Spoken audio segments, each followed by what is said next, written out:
오늘 여러분들과 함께 나누고 싶은 말씀은 요한복음 6장 16절에서 21절까지 말씀입니다. 제가 봉독해 드리겠습니다. 저물매 제자들이 바다에 내려가서 배를 타고 바다를 건너 가버나움으로 가는데 이미 어두웠고 예수는 아직 그들에게 오시지 아니하셨더니 큰 바람이 불어 파도가 일어나더라. 제자들이 노를 저어 12여리쯤 가다가 예수께서 바다 위로 걸어 배 가까이 오심을 보고 두려워하거늘 이르시되 내니 두려워하지 말라 하신대 이에 기뻐서 배로 영접하니 배는 곧 그들이 가려던 땅에 이르렀더라. 아멘. 한 주간도 주님 안에서 평안하셨습니까? 오늘도 또 저와 여러분들이 함께 이렇게 영상으로나마 주님을 예배할 수 있음이 기쁨이 됩니다. 먼저 좀 소식 전하고 말씀 드리겠습니다. 이제 이번 주 중에 우리 운영위원회 모임이 있습니다. 그래서 이제 또 한 해를 돌아보고 또 새해를 준비하는 그런 시간을 갖고자 합니다. 또한 현재 저희가 매 주일 이렇게 설교 녹화를 무료로 지원해주고 있는 CTS 이 방송 선교 사역을 위해서 저희 교회도 조금이나마 힘이 되어드리고 싶어서 500불의 이 후원금을 이렇게 지원해 드리기로 결정을 했습니다. 또 어려운 시기에 이렇게 무료로 저희 설교를 위해 이렇게 도와주시고 계시는데 우리가 함께 이 어려움을 짊어지는 마음으로 또 돕는 마음으로 이렇게 섬기게 되었다는 것 여러분들에게 또 전해 드립니다. 다음 주일부터 이제 썸머 타임이 해제가 됩니다. 여러분 시간 또 착오 없이 잘 기억하셨다가 또 다음 주일부터 예배에도 잘 동참해 주시기를 바랍니다. 지난 주 중에 우리 또 최미영 집사님과 함께 몇몇 분들 신방하면서 주의 위로를 또 전해 드렸습니다. 아무쪼록 이렇게 성도님들 또 어려운 시기에 모두 다 힘을 내고 잘 이겨나갈 수 있기를 기도합니다. 그리스도의 평강이 우리 머무는 교회 모든 성도님들의 가정 위에 함께 하기를 주님의 이름으로 축복합니다. 오늘 여러분들과 함께 말씀을 나누고 싶은 주제는 바로 물 위를 걸어오신 예수님에 대한 이야기입니다. 우리는 지난주에 예수님께서 그 베세다 빈들에서 떡 5개와 물고기 2마리로 5,000명을 먹이셨던 그 놀라운 기적을 보았습니다. 이것은 보고도 믿을 수 없는 참 놀라운 일이었습니다. 참으로 정말 우리의 머리로 이해할 수 없고 상상할 수 없는 일이었지요. 그곳에 있는 많은 무리들은 한 사람도 부족함이 없이 이 양식을 다 먹었던 그 장면을 보면서 흥분하기 시작했고 예수님께 열광하기 시작했습니다. 그리고 많은 사람들이 이제 예수라면 이분이라면 우리의 미래가 우리의 인생이 뭔가 달라질 수 있겠구나 하면서 그분을 왕으로 삼고자 했고 예수님은 그런 무리를 떠나 산으로 기도하기 위하여 가셨다고 말씀하셨습니다. 여러분 왜 예수께서 무리들을 떠나셨을까요? 그들의 행동이 주님이 원하시는 뜻이 아니었기 때문입니다. 무리들은 바로 로마의 압제에서 해방시켜 오늘 먹고 살 것을 책임질 수 있는 정치적인 이 왕을 원했습니다. 예수님이 그런 분이라고 생각했던 것이지요. 그러나 예수님은 정치적인 메시아로 오신 분이 아니었습니다. 그분은 죄와 사망의 사슬에 매여 있는 그 인류의 죄인을 구원하시기 위하여 이 땅에 오신 메시아였습니다. 예수님은 십자가에 달려 죽으시기 위해 이 땅에 오신 것입니다. 주님은 무리들이 이런 잘못된 욕망에 사로잡혔다는 그 마음을 간파하시고 먼저 제자들을 떠나 보내신 후에 예수님 또한 산으로 기도하기 위해 올라가셨던 것입니다. 오늘 본문은 이제 배를 타고 가던 중 풍랑에 시달리는 그 제자들을 향하여 물 위로 걸어오셨던 그 장면을 보여주고 있습니다.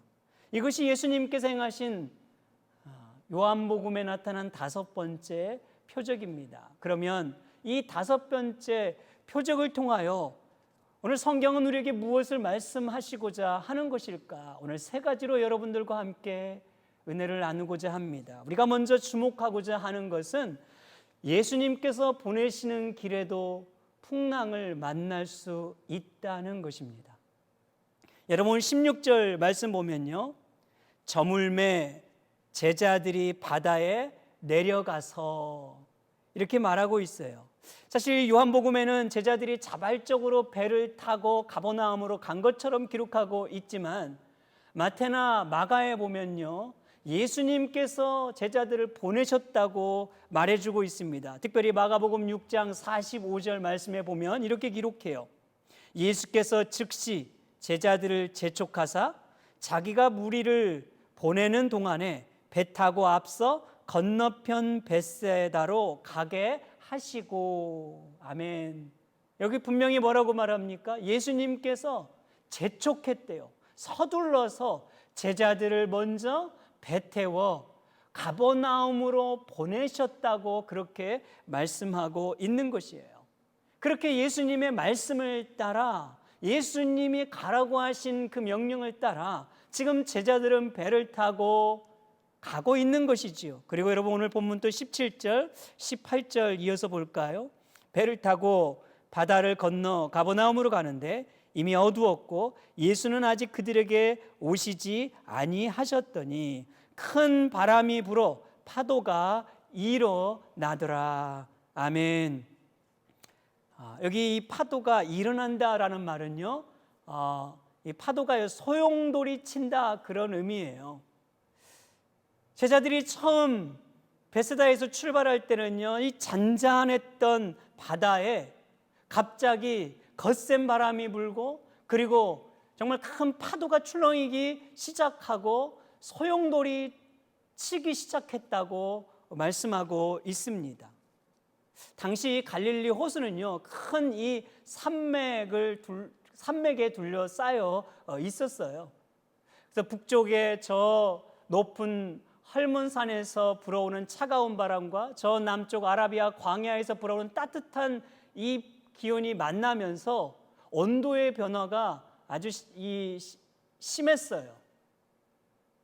그래서 이 갈릴리 바다는요, 늘 예측할 수 없는 돌풍과 풍랑이 자주 일어나곤 했던 곳입니다. 그렇게 이 제자들이 그 밤에 가버나움으로 가는 동안에 돌풍이 일어난 것이죠. 풍랑이 찾아온 것이에요. 정말 파도가 넘실거릴 만큼 그런 풍랑이 일어났습니다. 제자들은 당황할 수밖에 없었을 것이에요. 그리고 그들은 불안감에 휩싸였을 것입니다. 무엇보다도 예수님이 함께 계시지 않는다는 것이 더 큰 불안감을 키웠을 것입니다. 예수님이 계셨더라면 이런 생각을 그들은 지우지 못했을 거예요. 그래서 마태는요, 지금 이 제자들의 상황을 이렇게 묘사합니다. 제자들이 파도로 인해서 고난을 당했다 이렇게 말하고요. 마가는 제자들이 거센 파도를 지나가려고 힘겹게 노를 젓고 있었다고 기록해 주고 있는 것입니다. 자, 여러분, 지금 제자들을 보내신 분이 누구이십니까? 예수님이셨습니다. 예수님이 보내신 그 길에 돌풍이 있고 풍랑도 있는 것이지요. 우리는 예수님이 보내신 길에는 아무 문제가 없을 것이라고 생각하곤 합니다. 예수님의 이름을 의지하면 귀신도 쫓겨가고 병든 자도 고침받고 두려움도 떠나가며 뿐만 아니라 가시밭도 평탄한 길이 되고 어려움도 다 해결받고 그냥 모든 일이 잘 될 것이라고 그렇게 믿는 경향이 큰 것 같아요. 그런데 그렇지 않습니다. 그와는 정반대의 결과가 훨씬 더 많을 때가 있어요. 예수님이 원하시는 길을 가는데도 인생의 거센 바람을 만나고 풍랑을 만나기도 한다는 말이지요. 힘들기도 하고 괴롭기도 하고 한숨 짓기도 하고 눈물로 밤을 지새워야 할 때도 있고 답답한 가슴을 쓸어내려야 할 때도 있다는 말입니다. 여러분들도 그런 경험 겪어보지 않으셨습니까? 아니, 지금도 그런 경험 겪고 있지 않으십니까? 여러분, 하나님께서 특별히 사도 바울을 부를 때 이는 나의 이방인을 위해 택한 그릇이라고 그랬어요. 그래서 바울은 철저히 이방인을 위해 보내심을 받는 삶을 살아가지 않습니까? 주님이 그의 인생을 보냈고 그 보냄받아 순종했어요. 그렇다면 모든 일이 잘 돼야 하죠. 그런데 바울의 삶은 어떠합니까?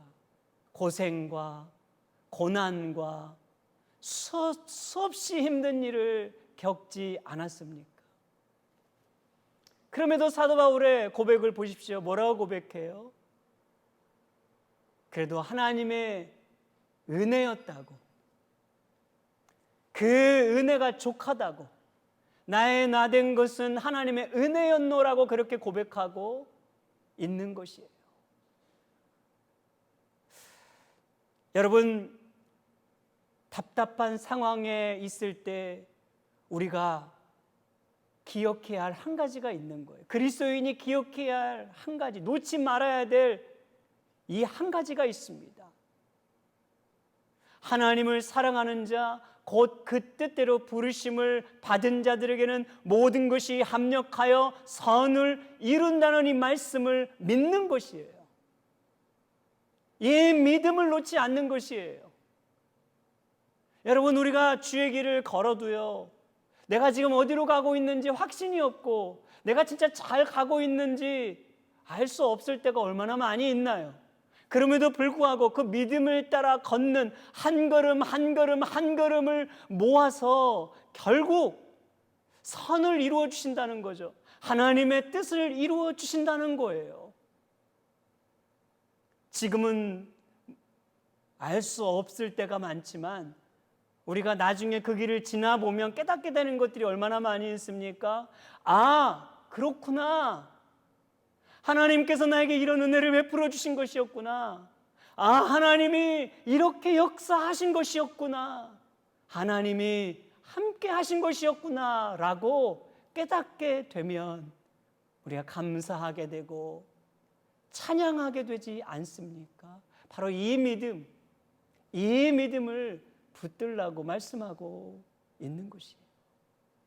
저는 오늘 저와 여러분들이 이 신앙 고백을 할 수 있기를 주님의 이름으로 축복합니다. 이어서 살펴보고자 하는 것은요, 그리스도인은 풍랑 속에서도 주님과 함께 한다는 사실입니다. 풍랑이 오지 않거나 풍랑을 피해가는 것이 아니라 그 풍랑 과정 속에서 주님과 함께 동행한다는 것이에요. 여러분, 오늘 19절, 20절 말씀을 또 보십시오. 제자들이 노를 저어 12여리쯤 가다가 예수께 바다 위로 걸어 배 가까이 오심을 보고 두려워하거늘 이르시되 내니 두려워하지 말라 하신대. 아멘. 이제 제자들이 무섭게 출렁이는 이 파도를 헤치며 노를 저어 10여리쯤 갔다고 그렇게 말합니다. 자, 이 10여리라는 표현은 이 25에서 30 스타디온이라고 하는데요. 이것은 거리를 측정하는 단위예요. 오늘로 말하면 약 4.6에서 5.6km 정도 되는 거리를 말합니다. 그런데 당시 벳세다에서 가버나움까지 8km 정도 되는 거리였으니까 그들은 지금 바다 이 한복판에 와 있는 것임을 알 수가 있어요. 이렇게 제자들이 바다 한가운데에서 비바람을 맞고 풍랑과 싸우고 있는 것이죠. 그때 예수님께서 바다 위로 걸어 그 제자들에게 다가오셨어요. 그런데 이 제자들은 예수님을 보고 두려워했다고 말하고 있습니다. 마가는요, 이 장면을 이렇게 묘사했어요. 제자들이 예수께서 바다 위로 걸어오는 것을 보고서 유령인가 하여 소리치며 무서워했다고 말하는 거예요. 예수님을 유령처럼 생각했던 것이지요. 여러분, 누군가 파도를 휘몰아치는 그 물 위를 걸어온다고 하면 여러분 생각해 보세요. 그건 얼마나 정말 소스라치게 놀랄 일입니까? 제자들이 그랬던 것이지요.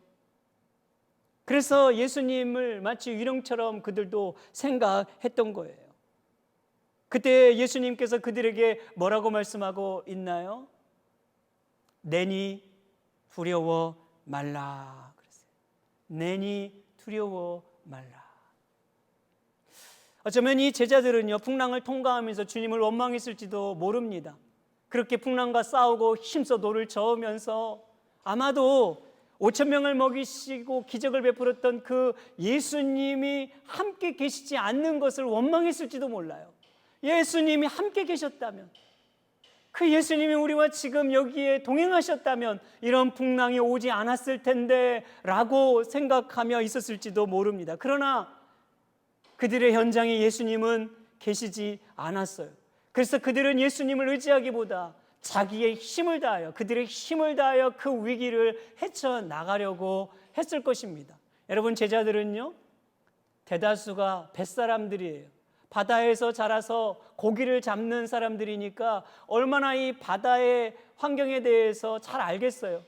그래, 돌풍이 불고 풍랑이 일어날 때 어떻게 해야 되는지 그 대처 방법을 잘 알고 있었을 것입니다. 그들은 그들이 가지고 있는 경험과 노하우와 그 지혜를 다 동원해서 지금 이 위기를 이겨내고 있었을 것입니다. 그런데 문제는 주님을 의지하지 않았다는 것이죠. 예수님께서 왜 제자들을 풍랑이 일는 그 바다로 내보내셨을까요? 그것은 자기를 의지하지 말고 바로 예수님을 의지하라는 그 법을 가르쳐 주시기 위함이었습니다. 자기의 능력이나 실력이나 노하우나 경험을 의지하는 것이 아니라 예수 그리스도를 의지하라고, 그 예수를 의지하라고 가르쳐 주시기 위하여 보내신 거예요. 그런데 제자들은 주님을 의지하지 못했던 것이지. 제자들은 여전히 주님이 누구이신지를 제대로 알지 못했습니다. 그래서 주님을 보았음에도 불구하고 유령으로 착각했던 것이에요. 예수님은 두려워 떠는 그 제자들에게 말씀하셨습니다. 내니 두려워하지 말라. 내가 여기 있노라. 두려워하지 말라. 이것은 예수님께서 자기 계시를 드러내 주신 것이에요. 신적인 계시를 드러내 주신 말씀입니다. 내가 바로 풍랑을 잔잔케 하는 자요 만물의 주권자이심을 그들에게 다시 말씀해 주신 것입니다.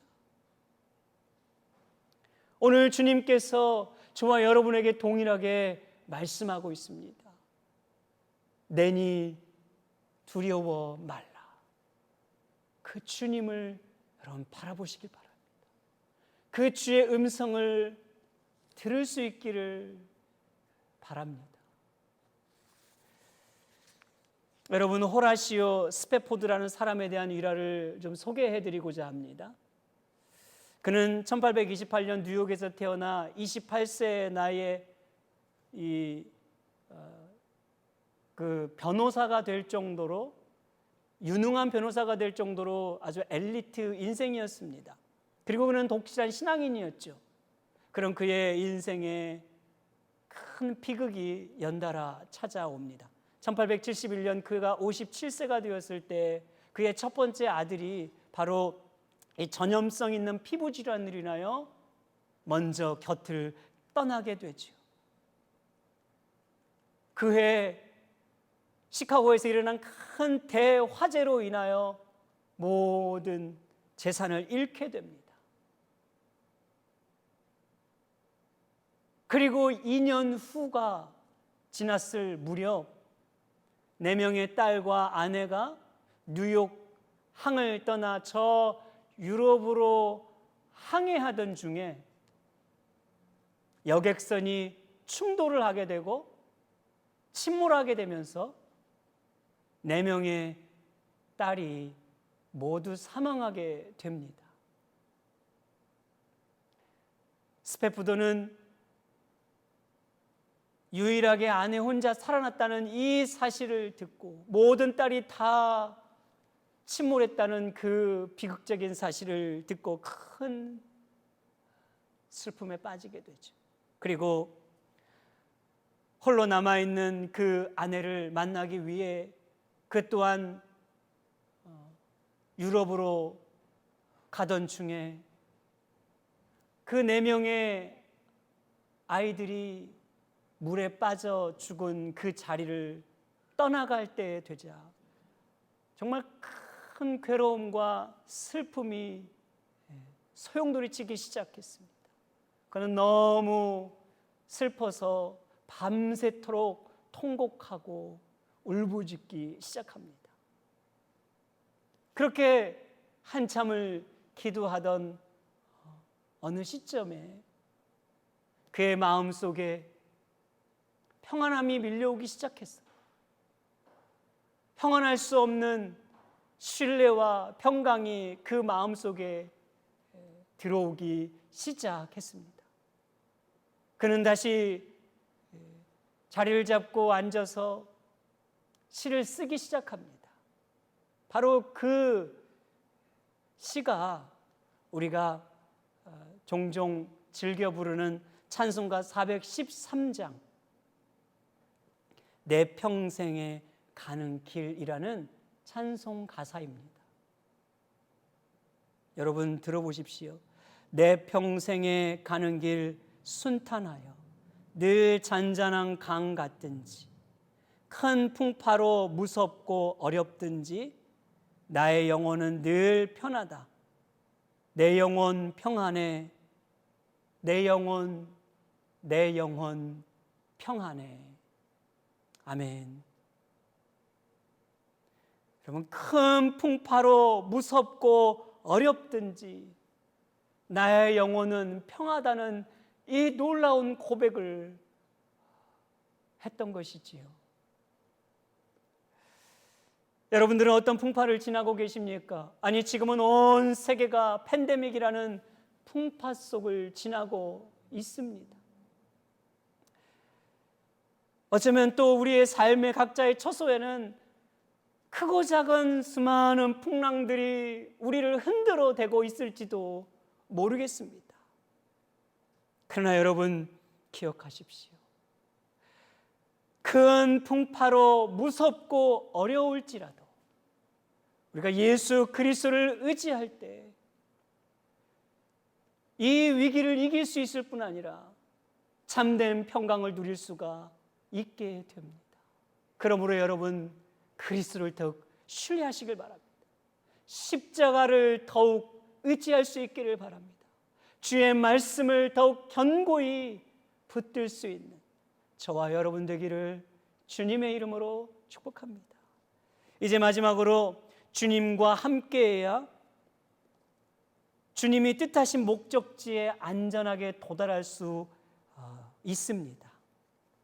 여러분 21절 말씀해 보십시오. 이에 기뻐서 배로 영접하니 배는 곧 그들이 가려던 땅에 이르렀더라. 아멘. 사실 이 21절 말씀은 마태나 마가와의 기록에는 없는, 요한만이 기록하고 있는 독특한 그런 표현입니다. 사도 요한은 요한복음에서 오히려 주님이 함께 하심으로 그 배가 목적지에 안전하게 도달했다고, 모든 풍랑을 잔잔케 하고 주님이 원하시는 목적지까지 안전하게 배가 도달했다고 그렇게 말해주고 있습니다. 여러분, 배는요, 선박은 키를 잡은 선장이 있어야 목적지에 도달할 수가 있는 것이에요. 마찬가지로 예수 그리스도를 우리 삶의 주인으로 인정해야, 우리 삶의 중심으로 그분을 모셔드릴 수 있어야 우리를 향해 이루시고자 할 주님의 기쁘신 목적을 이룰 수가 있습니다. 우리를 통해 이루시고자 할 하나님의 그 영광을 드러내고자 할 목적을 이루어드리는 삶을 살아갈 수가 있다는 것이지요. 또한 우리의 인생의 배의 키를 주님께 맡겨드릴 수 있을 때, 저 천성에 도달할 때까지 우리가 이 세상에서 표류하지 않고 안전하게 우리를 도착하게 하신다는 사실입니다. 그러나 우리가 오늘 예수 그리스도를 인생의 주인으로 영접하지 않는 한, 우리는 그 하나님의 선한 목적에 합당하게 살아갈 수가 없는 것이에요. 그 하나님이 이루시고자 하는 목적을 이루어드리는 삶이 될 수 없는 것이지요. 그것은 마치 방향이 틀어진 화살을 쏘아도 관역을 빗나가듯이 하나님이 정하신 그 선한 목적을 빗나가는 인생이 될 수밖에 없기 때문인 것입니다. 그러므로 사랑하는 여러분, 오늘 여러분들은 진정 예수님을 인생의 주인으로 인정하고 계십니까? 오늘 예수님을 여러분의 마음 중심으로 기쁘게 영접해 드리셨습니까? 그리고 오늘 여러분의 인생의 키를 예수님께 맡겨 드리셨습니까? 만약 그렇다면 풍랑을 만난다 하더라도 두려워하지 마시기 바랍니다. 주님께서 부르짖는 자들의 기도를 들으시고 그 풍랑을 고요케 하시며 물결을 잔잔케 하실 것이기 때문입니다. 그리고 선하신 그 목적지에 안전하게 도달하도록 인도해 주실 것입니다. 오늘 시편 107편 28절과 30절 말씀, 여러분 제가 마지막으로 읽어드리겠습니다. 이에 그들의 고통 때문에 여호와께 부르짖음에 그가 그들의 고통에서 그들을 인도하여 내시고 광풍을 고요하게 하사 물결도 잔잔하게 하시는도다. 그들이 평온함으로 말미암아 기뻐하는 중에 여호와께서 그들이 바라는 항구로 인도하시는 도다. 아멘. 오늘 우리가 예수 그리스도를 더 신뢰하고 의지할 수 있다면 주님이 평안함 가운데 그분의 기쁨 안에서 주님이 원하시는 그 소원의 항구로 우리를 인도해 가실 것입니다. 그러므로 여러분, 주님을 따르는 길에도 풍랑이 있다는 것을 기억하시길 바랍니다. 그러나 우리가 그 풍랑 속에서도 주님과 함께 할 수 있다면 주님은 결국 하나님이 뜻하신 선하신 그 목적지에 하나님께 영광을 올려드릴 수 있는 그 합당한 목적지에 우리의 삶을, 저와 여러분들의 삶을 인도해 주실 것입니다. 기도합시다. 하나님 아버지, 우리는 풍랑 앞에서 두려워하고 불안해하고 괴로워할 수밖에 없는 연약한 자들입니다. 오늘 우리가 살아가는 삶이 바로 풍랑을 맞이하고 있는 삶입니다. 크고 작은 풍랑들이 우리 마음을 헤집고 우리의 삶을 흔들어대고 우리의 믿음 또한 요동치게 하고 있습니다. 주님, 우리가 어떻게 해야 할까요? 주님, 우리가 어떻게 이겨나갈 수 있는 것일까요? 사랑하는 주님, 오늘 그 물결위를 걸어 풍랑 위에 괴로워하는 제자들에게 가까이 오셔서 내니 두려워하지 말라 하신 그 주의 음성, 그 주의 말씀을 우리 모두가 듣게 하여 주시고 다시 한번 예수 그리스도를 더 신뢰하는 믿음, 그 예수만을 의지하는 믿음, 십자가만을 바라보는 믿음, 주의 말씀을 흔들림 없이 붙드는 이 믿음 허락하여 주시옵소서. 오늘도 우리 사랑하는 머무는 교회 모든 성도들, 가정과 또 몸이 불편한 환우들 위해 함께하여 주시고 화재로 인해서 또 삶의 여러 모양 가운데 고통받는 모든 심령들 주님 긍휼과 자비를 베풀어 주시옵소서. 모든 것 주님께 감사하오며 우리 구주 예수님의 이름으로 기도하옵나이다. 아멘.